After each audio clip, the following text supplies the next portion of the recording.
そう。この瞬間までは。あとはお前らの好きにしろ。いただきます。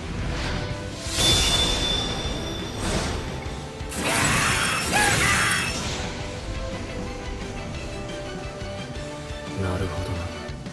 Dengan kekuatannya yang sekarang, Stas dengan enggan meninggalkan Akropolis untuk menghadapi Akim, sesuai kesepakatannya dengan Brass. Di sisi lain, Wolf memulai pertarungannya dengan Akim yang menggunakan sihir ruang. Akim mengungkapkan bahwa dia hanyalah iblis yang memanipulasi potongan-potongan tubuh fisik melalui sihir. Wolf kemudian melepaskan sihir yang disimpan di pipanya dan masuk ke dalam mode werewolf penuh. Sementara itu, Bell menjebak Franken di ruang grid dan memaksanya untuk mengungkapkan segala hal terkait sihir ruang milik Akim. Di sisi lain, Wolf dan Akim bertarung sengit dengan tangan kosong, yang awalnya diduga Wolf akan menang setelah menggunakan cakarnya untuk mengiris Akim.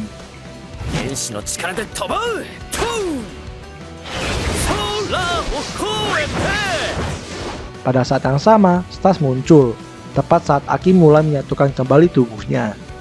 Stas kemudian bertukar dengan Wolf yang sudah kehabisan sihir dan mementahkan Akim ke gurun utara. Baton touch.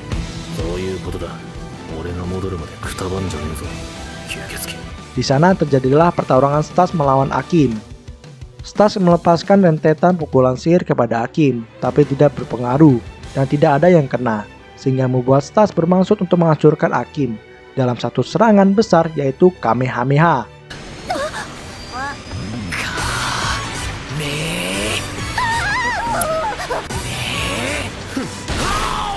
Tetapi gagal. Akim yang mengejek gaya bertarung Stas sebelumnya membuat Stas marah karena orang yang dihormatinya dihina, dan berkata kalau orangnya yang asli memakai jurus hebat itu pasti dia akan menjadi debu. Stas kemudian melepaskan sihir pamungkas originalnya yang berbentuk tangan emas besar dan memusnahkan Akim dalam satu serangan. Setelah itu, Stas mengizinkan Akim untuk menyatukan dirinya kembali dan membunuh Akim dengan mantra zipnya.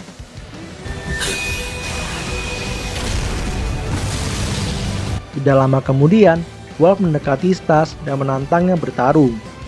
Di sisi lain, Bell memberikan potongan-potongan tubuh Akim kepada Franken setelah menangkapnya ketika mencoba melarikan diri dari zipnya Stas.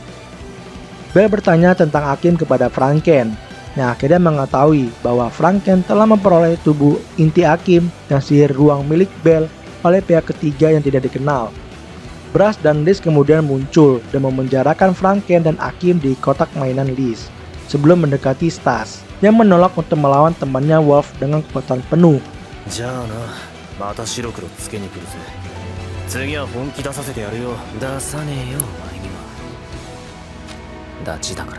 Lalu Brass meminta Stas untuk dipertemukan dengan gadis yang ingin dibangkitkannya.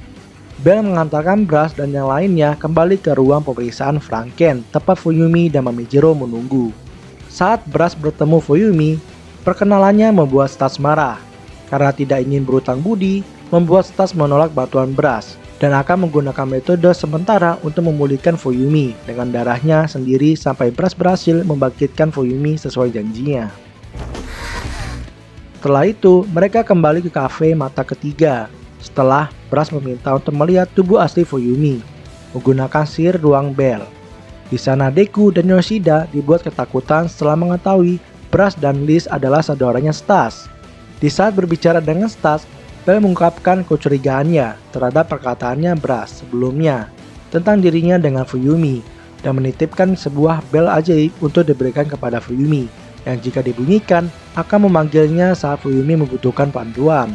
Lalu, Brass mengambil sampel sihir dari Fuyumi dan menjelaskan bahwa dia bisa membangkitkannya dengan mengubah sihirnya menjadi roh dan menempatkannya di tubuh yang baru.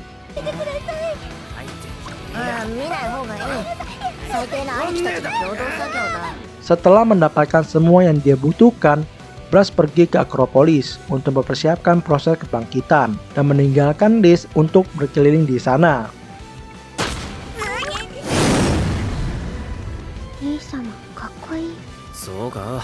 Ternyata, Brass berencana mengekstrak sihir Stas dari sampel Fuyumi untuk eksperimennya sendiri. Setelah itu, Stas berkeliling bersama Liz di sekitar distrik timur dan membelikannya boneka binatang. Setelah kembali ke kafe, mereka makan bersama masakan Fuyumi. Beberapa waktu kemudian, Stas mengetahui bahwa Brass telah melarang Liz untuk kembali ke Akropolis sampai penelitiannya selesai. Stas pun mengizinkan Liz untuk tinggal di tempatnya, sambil mengenalkannya pada koleksi otakunya.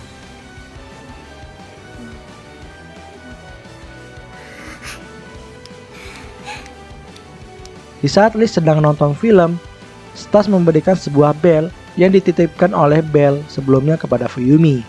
Sementara itu, seorang pria aneh dari kejauhan mengamati mereka. Setelah itu, Fuyumi dan Liz mulai menjalin ikatan, dengan mandi bahkan tidur bareng. Keesokan harinya, Liz bangun dengan catatan bahwa Fuyumi pergi dan meminta untuk tidak mencarinya. Tetapi Stas dan yang lainnya menyimpulkan bahwa dia telah diculik. Stas pun meminta yang lainnya pergi untuk mencari petunjuk.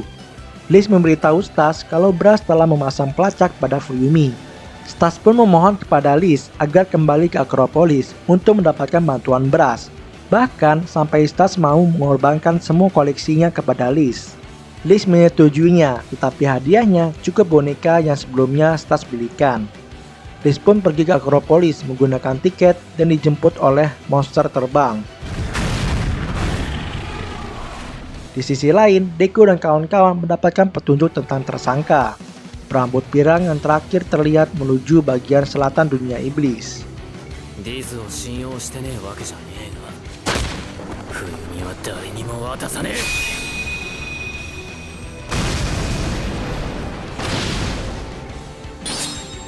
Liz tiba di Akropolis dan langsung dihadang oleh polisi Akropolis. Di sana ia bertemu Beros dan mengizinkannya masuk untuk bersama-sama menemui Brass yang akan ditangkap karena meninggalkan Akropolis secara ilegal.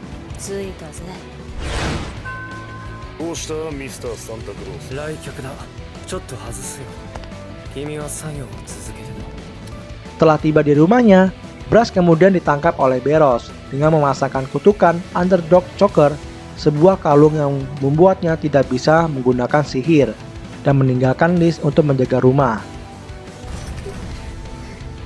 Setelah itu, Liz memberitahu Stas bahwa dia gagal. Secara bersamaan, Stas didekati oleh anggota distrik selatan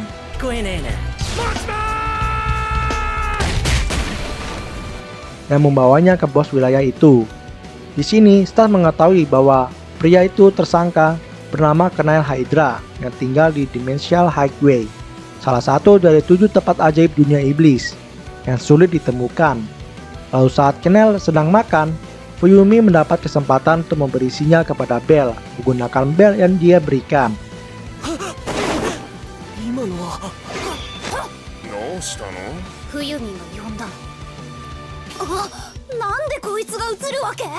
Lalu Liz mengetahui posisi Fuyumi dan langsung menyampaikannya kepada Stas. Saat Kenal melarikan diri, dia dicegat oleh Belle, di mana ia terkejut dan mengetahui bahwa Kenal hanya menjalankan tugas yang diberikan oleh ibu mereka. Stas pun muncul dengan marah menuntut agar mereka mengembalikan Fuyumi. Belle membantu Kenal untuk melarikan diri menggunakan sihir ruang dan memenjarakan Stas di ruang geritnya. Di sini, Stas mencoba untuk meyakinkan Belle.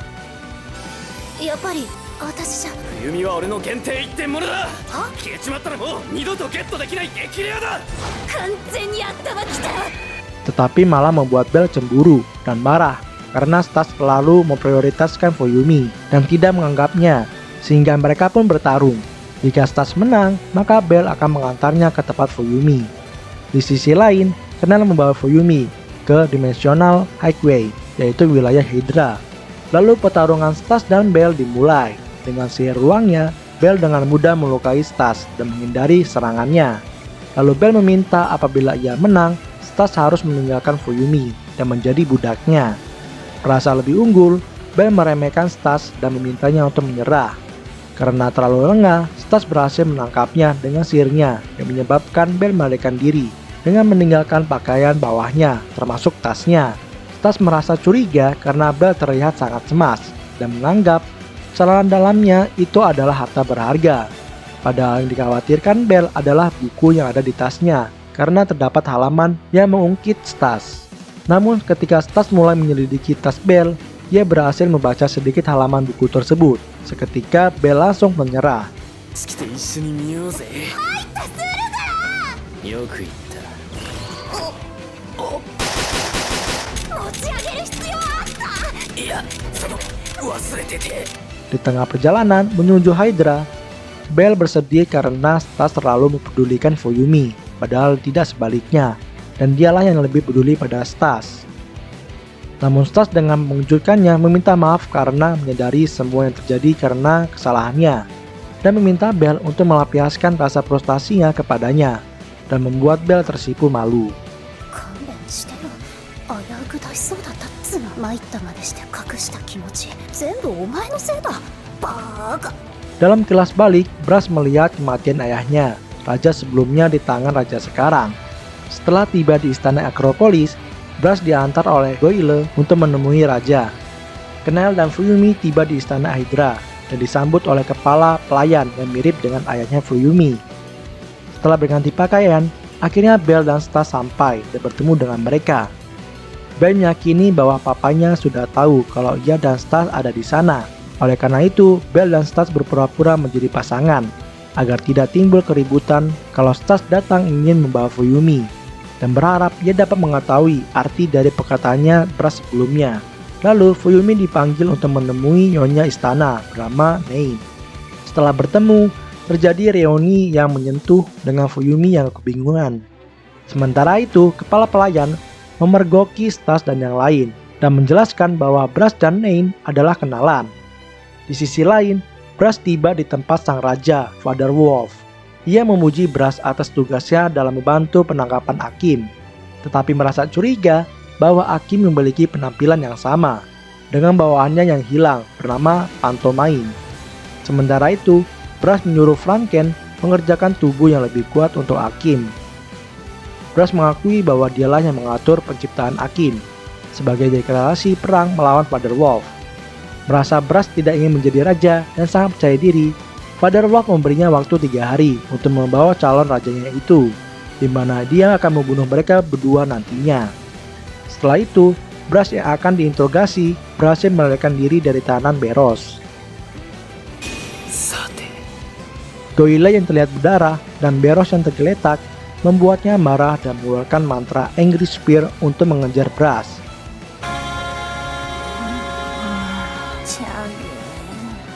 Sementara itu, Nein yang sudah mengetahui rencana Stas menolak untuk membagikan Fuyumi dan menawarkan dirinya sebagai gantinya untuk dihisap darahnya, di mana Stas merasakan sensasi yang sama saat Fuyumi masih hidup.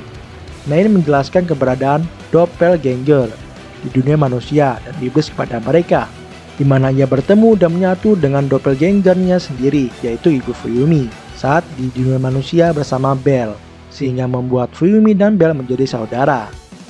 Di tempat lain, Brass menghubungi Liz untuk menemuinya dalam waktu 30 menit. Setelah itu, Brass yang ketahuan berhasil disudutkan oleh Goyle dan menuntut untuk mengetahui niatnya terhadap Father Wolf.